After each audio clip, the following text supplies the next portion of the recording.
कहानी एक ऐसे घर से जहां शादी का माहौल है, लेकिन टेंशन और शांति इतनी कि शादी का घर किसी जंग के मैदान जैसा दिख रहा था।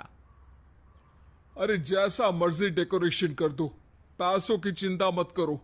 इतना पैसा जब लड़के वालों को दे दिया तो फूल वालों को देने में मुझे क्या दिक्कत है।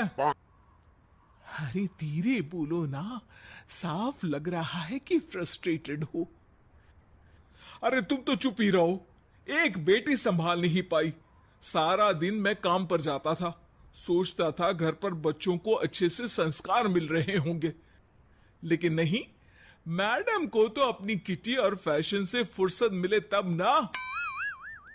मां चुपचाप वहां से चली जाती है।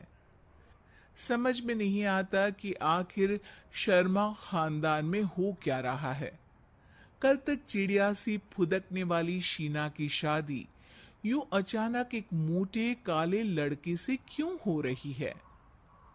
शीना कमरे में हाथ में गुड़िया लिए बोलती है, मेरे साथ जो हो रहा है ठीक हो रहा है। तुम तो सब जानती हो, साहिल मेरे लिए भगवान है। अब जब वो ही नहीं मिला तो फिर कोई भी हो, जिंदगी ही तो जीनी है, जी लेंगे। बाहर शीना की बुआ किसी से बात करती है।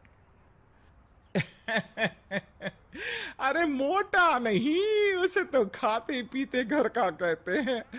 अब ओबेरॉय का नाम भी किसी को बताने वाली बात है।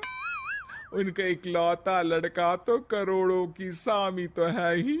अरे हमारी शीना बिटिया तो रानी बनेगी, रानी।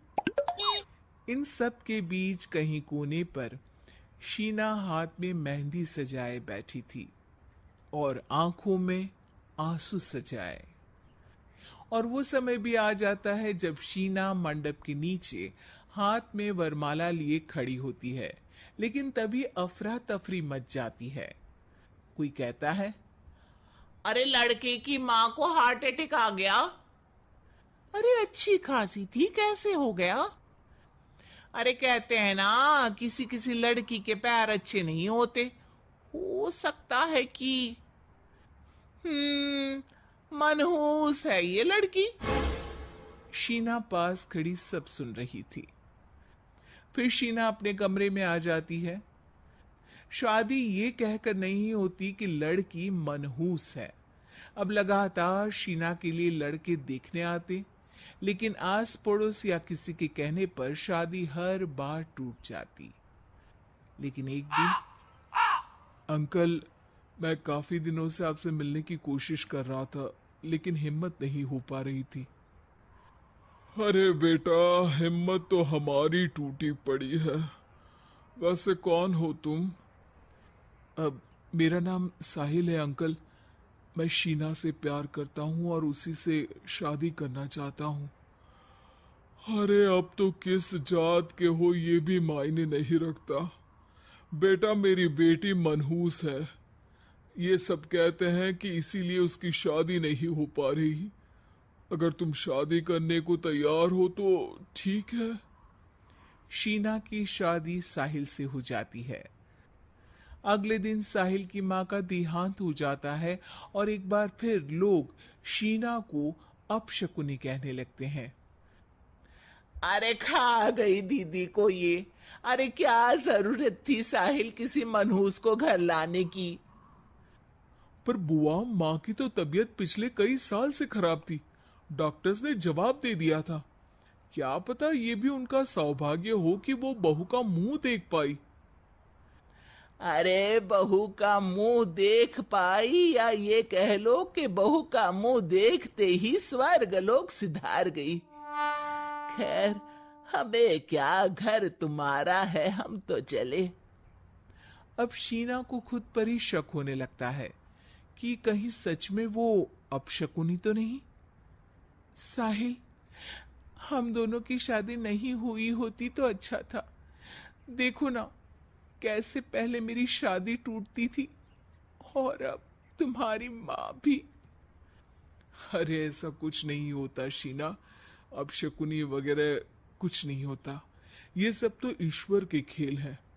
वो शादी तुम्हारी इसलिए टूट गई क्योंकि तुमको मेरी पत्नी बनाना था, और माँ का जाना तो तय था। वो काफी बुजुर्ग थी, साथ ही एक ऐसी बीमारी से जूझ रही थी जिसमें डॉक्टर्स भी उन्हें नहीं बचा पाते। शीना साहिल की बात सुनकर तसल्ली कर लेती है और वहां से चली जाती है। अगले दिन, शीना, अरे ओ शीना, क्या हुआ? उफ, कहीं फिर मेरी वजह से कोई नुकसान?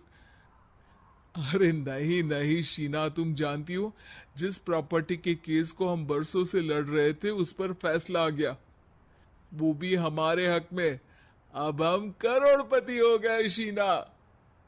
शीना शांत रहती है। अरे क्या हुआ? करोड़ पत्नी बनकर तुमको खुशी नहीं हुई? शीना की आंखों में पानी आ जाता है। चलिए जी, कुछ तो अच्छा हुआ मेरी जिंदगी में आकर आपके साथ।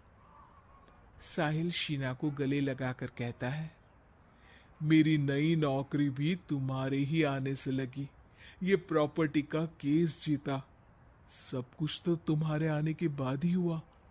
फिर तुम मनहूस कैसे? ये सुनकर शीना खुश हो जाती है।